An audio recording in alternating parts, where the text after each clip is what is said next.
In this segment, we're going to look at another form of encryption called tweakable encryption.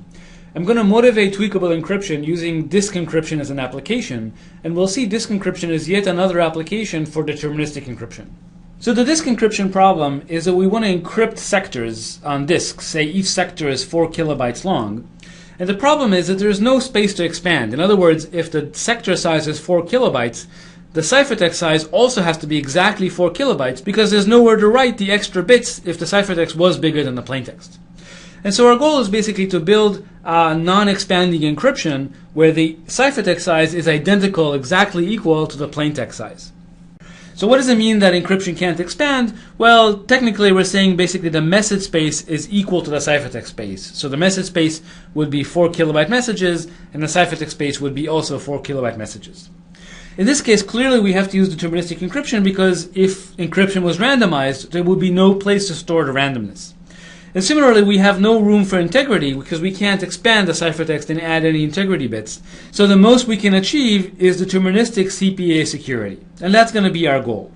Now, it turns out there's a really simple lemma to prove that basically says that if you give me a deterministically CPA secure cipher where the message space is equal to the ciphertext space, so no expansion, then in fact the cipher is a PRP. So really all we're saying here is if we want no expansion at all, our only option for encrypting is what we called construction number 2 in the previous segment. Namely, we have to encrypt using a PRP.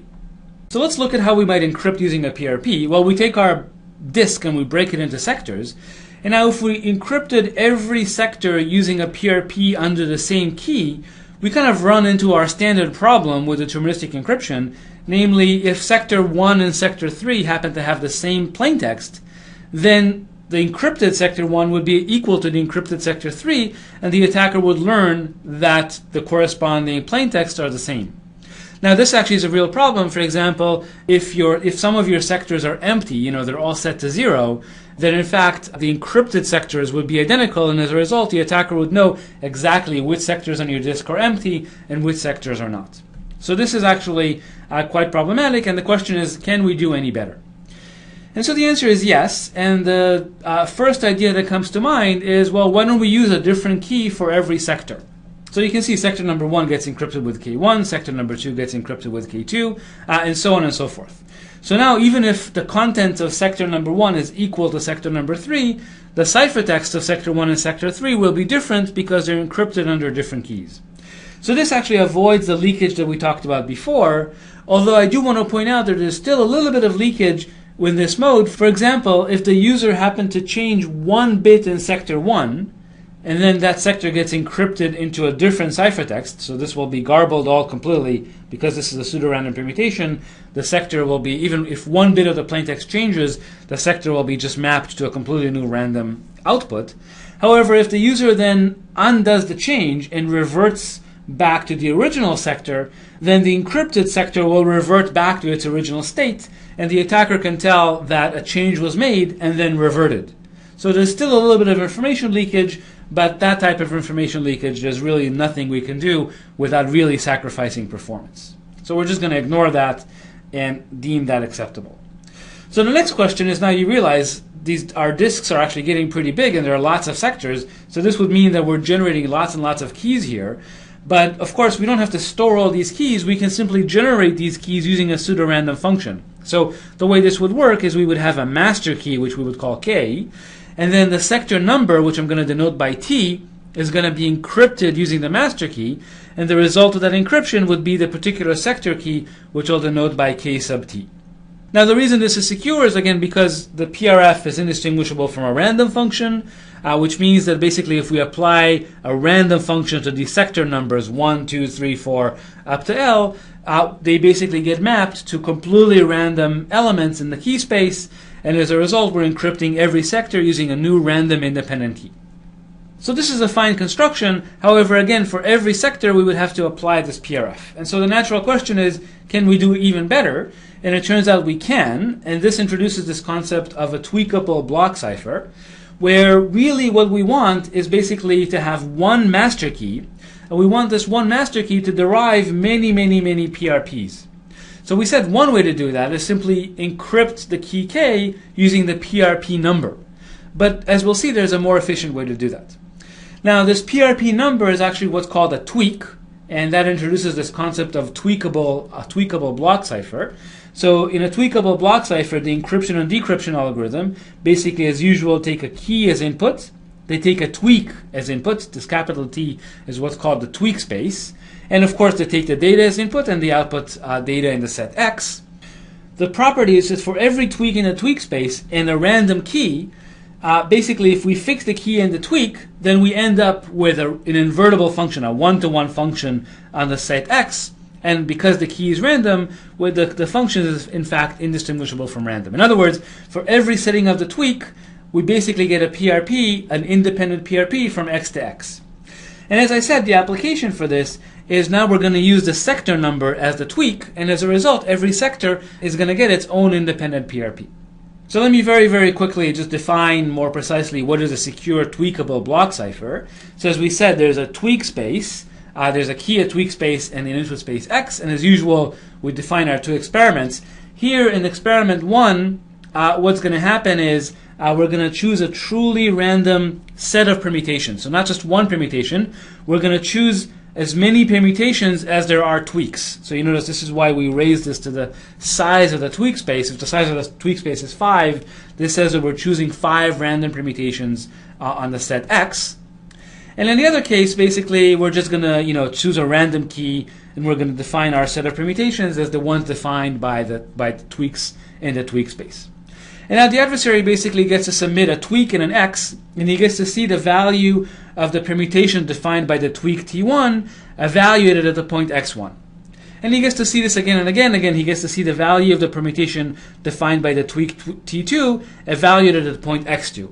And so on and so forth.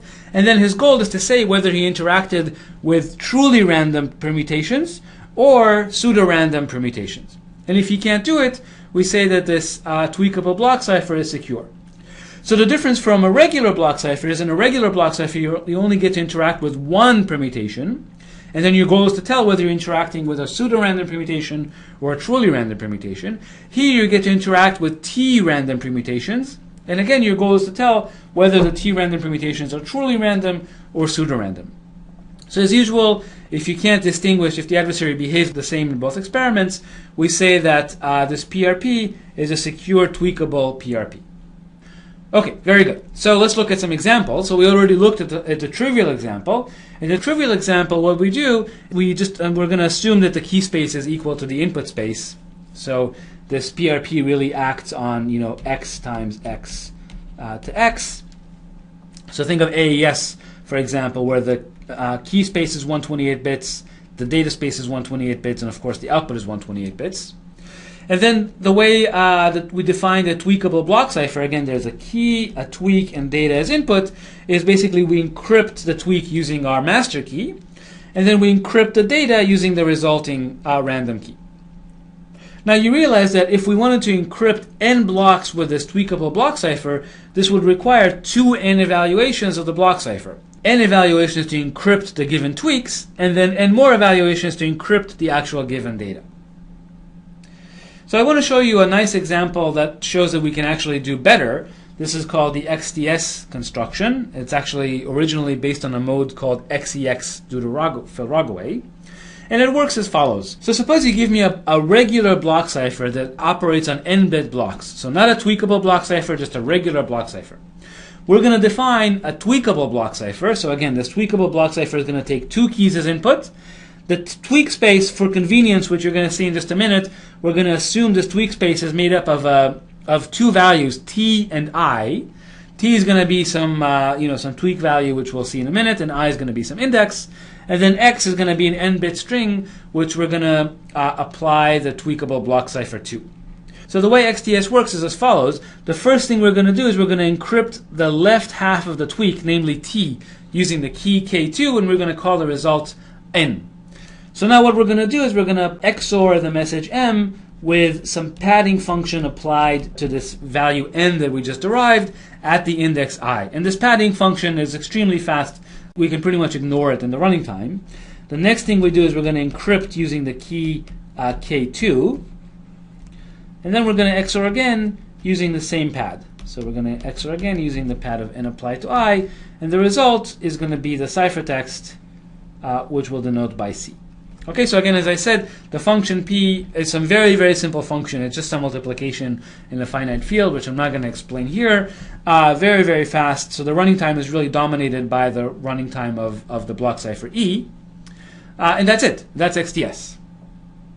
And the nice thing about this construction is now if we wanted to encrypt n plus 1 blocks, all we do is we compute the value n once, and then for the indices 1, 2, 3, 4, basically we just need to evaluate the PRPE once per block. So we would need to encrypt n blocks using the tweaks t, 1, t, 2, t, 3, t, 4, and so on. We would just need n plus 1 evaluations of the block cipher E. So it's twice as fast as the trivial construction. So I want you to stare for just a minute at this XTS construction. So my question to you is it really necessary to encrypt the tweak before using it? That is the following construction a secure tweakable PRP? So you can see in this construction the tweak is used directly as input to the padding function for the XOR, and my question to you is if we did that, would that be a secure tweakable PRP? Now let me remind you again that this is the key, this is the tweak, and this is the data. I hope everybody said that this is the correct answer. Basically, if we set the data to be pt, 1, then when we XOR it with the corresponding tweak, which is also pt, 1, we're going to get here 0. And so what's going to get encrypted is actually 0. So whatever that comes out to be, let's say that's some value C0. And then the actual output is just going to be C0 XOR PT1. Now when we do the same thing with PT2, we're going to get C0 XOR PT2. And when we XOR these two things together, we just get PT1 XOR PT2.